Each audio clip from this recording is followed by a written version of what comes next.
meus amores, tudo bem com vocês? Estamos nós aqui mais uma vez para a nossa revisão hoje de ortografia e redação, tá certo? Material em mãos. Eu quero que vocês estejam bem atentos, tá? Para que vocês possam até tirar alguma dúvida que tenha ficado durante as nossas aulas, tá certo? Então, acompanhem comigo, abram aí suas atividades na primeira questão, onde diz o seguinte: brincar e passear com os amigos é sempre uma delícia, mas, às vezes, a pressa pode atrapalhar, como mostra na história abaixo. Nós vamos ver, então, acompanhe comigo o texto, tá? Vamos ler juntinho. O piquenique do Catapimba, de Ruth Rocha. Catapimba resolveu organizar um piquenique bem divertido. Convidou a turma toda, o Calota, a Mariana, Edu, o Beto, a Luciano, o Armandinho, o Valdemar, enfim, né? Ele convidou todos os amigos. E cada um convidou seus amigos e os amigos dos amigos. E, por fim, a rua toda queria ir ao piquenique. E fizeram uma grande reunião, escondido da turma do Passa por Cima, que é o time de futebol da rua de baixo, que ninguém queria negócio com eles. Combinaram fazer um piquenique na represa, porque não é longe e podiam ir a pé. E o dia escolhido foi o domingo, porque ninguém tinha aula. Eu levo a vara de pescar, a gente pesca os peixes, disse o Carlota. Eu levo umas coisas boas para comer, disse o Batata, que só pensava em comer. Eu levo espeto para fazer churrasco, disse a Luciana. Mariana queria fazer uma lista. Vamos tomar nota para não esquecer de nada. Ah, não precisa tomar nota, todo mundo já sabe, disse a Gabriela, que queria mais era jogar futebol. E o resto da turma também estava louca para jogar bola, concordou logo. O dia do piquenique amanheceu de encomenda. Sol azul, céu azul, sol brilhante, vento fresquinho e gostoso. Se encontraram na pracinha e lá se foram contentes, carregados de pacotes, de sacolas, de cestinhas. De vez em quando um deles gritava: "Olha uma borboleta azul!" E todos corriam para apanhar a borboleta.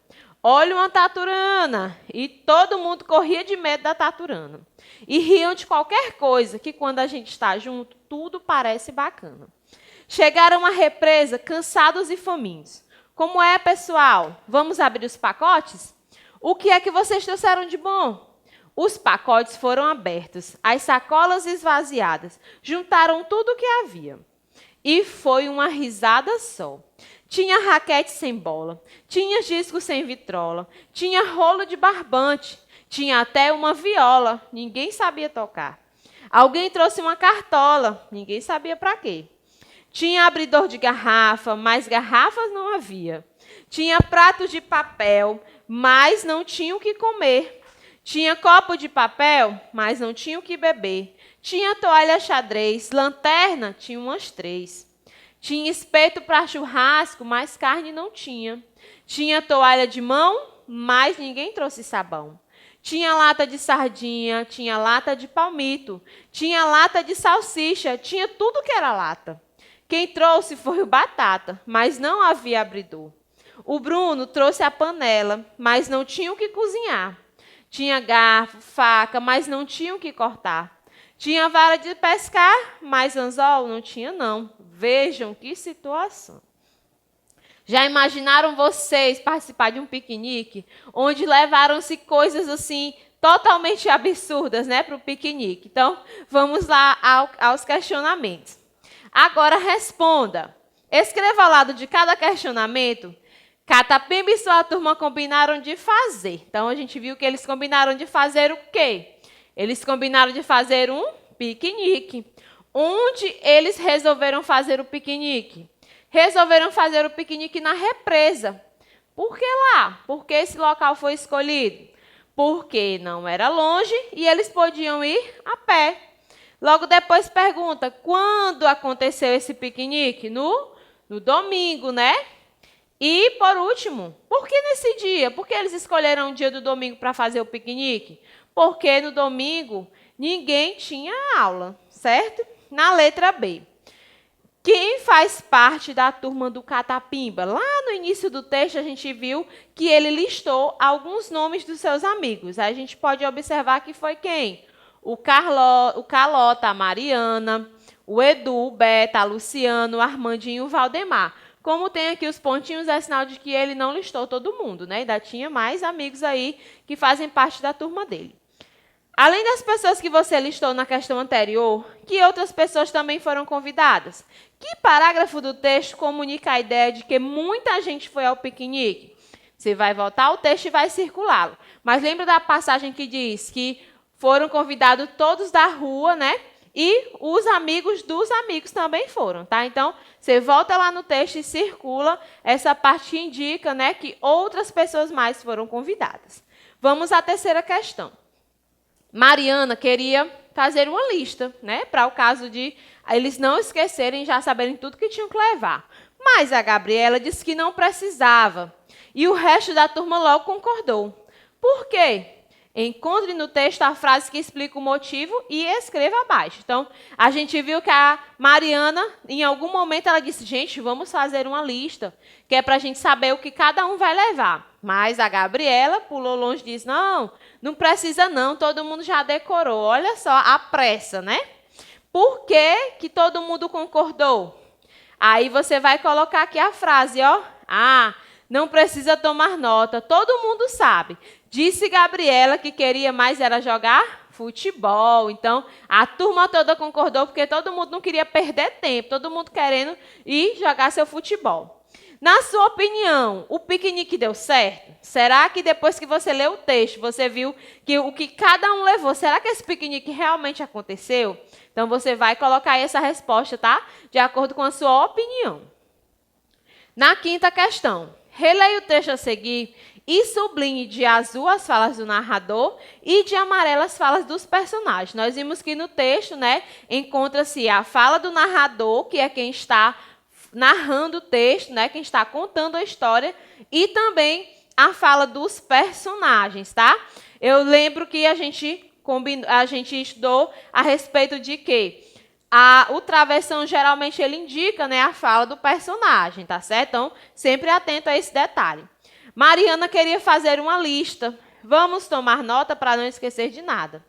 Ah, não precisa tomar nota. Todo mundo já sabe. Disse a Gabriela que queria, mas era jogar futebol. E o resto da turma também estava louca para jogar bola. Concordou logo. O dia do piquenique amanheceu de encomenda. Céu azul, né? Sol brilhante, vento fresquinho e gostoso. Então, a gente vai aqui, ó. De azul, Mariana queria fazer uma lista. Se a gente coloca aqui, ó, o azul que identifica a fala do narrador, tá?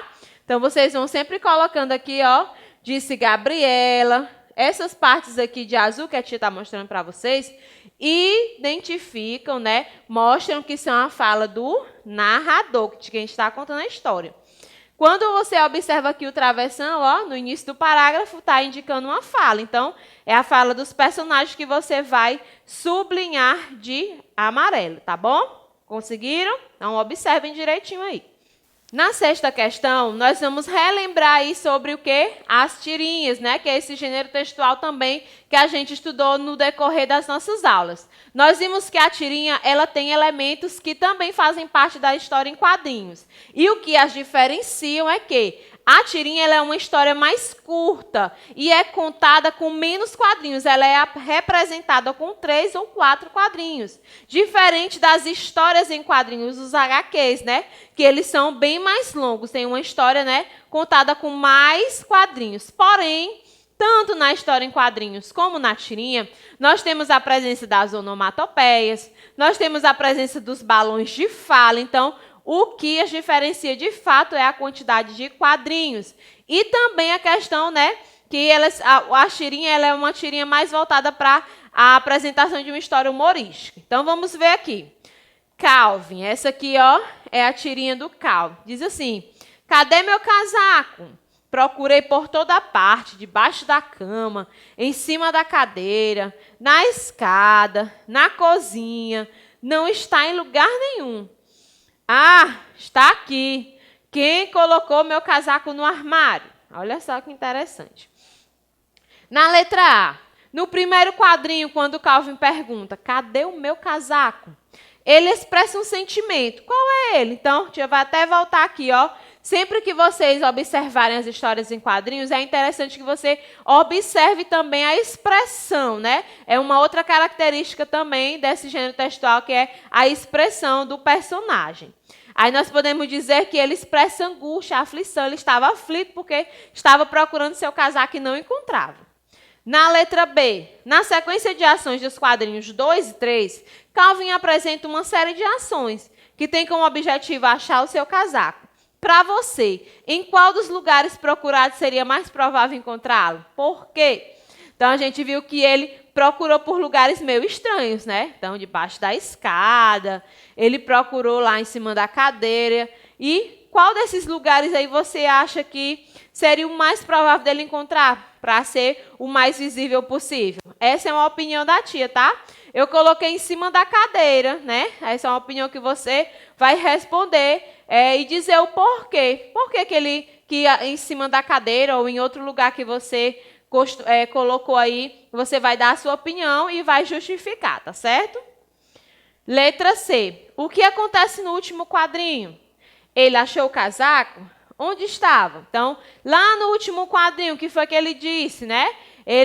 Quem colocou o meu casaco aqui nesse lugar? Então, significa dizer que ele achou o casaco e estava onde? Dentro do armário. Olha, um lugar bem provável, né? Geralmente a mãe organiza a casa e deixa tudo em seu lugarzinho. No armário era um lugar bem mais provável de estar uma roupa. Vamos juntos fazer uma sopa deliciosa de letrinhas. Desembaralhe as sílabas e descubra as palavras. Aqui nós temos um caldeirão, ó, cheio de letrinhas e de palavras. Então, a gente vai organizar cada palavrinha que está nesses círculos e formar, né? Vai organizar as sílabas e formar uma nova palavra. Então, eu quero só que vocês observem depois para a próxima pergunta. Nós temos aqui, ó, jegue, eu encontrei também guarita, eu encontrei preguinho, eu encontrei guardar, encontrei também guardanapo, encontrei estilingue, encontrei guindaste, encontrei guisado e encontrei também guarani. Então, todas essas palavras que estão aqui, elas estavam baralhadas aqui dentro desse caldeirão, tá? Formando aqui essas palavras. Observem aqui, em todas essas palavras, há uma sílaba, há umas sílabas que se repetem. Tá? Aparecem todas elas. Aí a pergunta diz assim, ó, o que essas palavras têm em comum? O que essas palavras têm em comum quando você acaba de encontrá-las? Em todas aparecem as sílabas quá, qué ou qui na sua escrita. Em todas aparecem as sílabas guá, gué ou gui. Então, você vai voltar lá e observar, ó. Será que em todas elas aparecem quais sílabas? Nós vamos poder responder que aparece o quê? As sílabas guá, gué e gui. Agora, meus amores, na 8ª questão chegou o melhor momento, tá? Você vai ser o autor. Leia com atenção a tirinha abaixo e crie um texto narrativo. A partir da tirinha, você vai usar a sua imaginação e criar uma história narrativa. Lembrando que a narrativa tem a presença de um narrador, como o nome já o diz. E você vai contar, você vai narrar essa história, tá? Seja criativo, não esqueça de dar um título ao seu texto. Fique atento ao uso correto dos sinais de pontuação e, principalmente, capriche na letrinha. Olha só, esse é uma tirinha bem curtinha, tá? Então, tá aqui as falas dos personagens, tá? Eles estão falando aqui, ó, este é para você, Cascão. Estão distribuindo presentes, ó, o Natal tá chegando. Então, inspirem-se, use a sua imaginação e façam um belo texto, tá bom? Narrativo. Meus amores, eu espero que vocês tenham conseguido tirar as dúvidas, tenham entendido tudo direitinho. Foi um enorme prazer estar aqui com vocês mais uma vez. Bons estudos e até a próxima.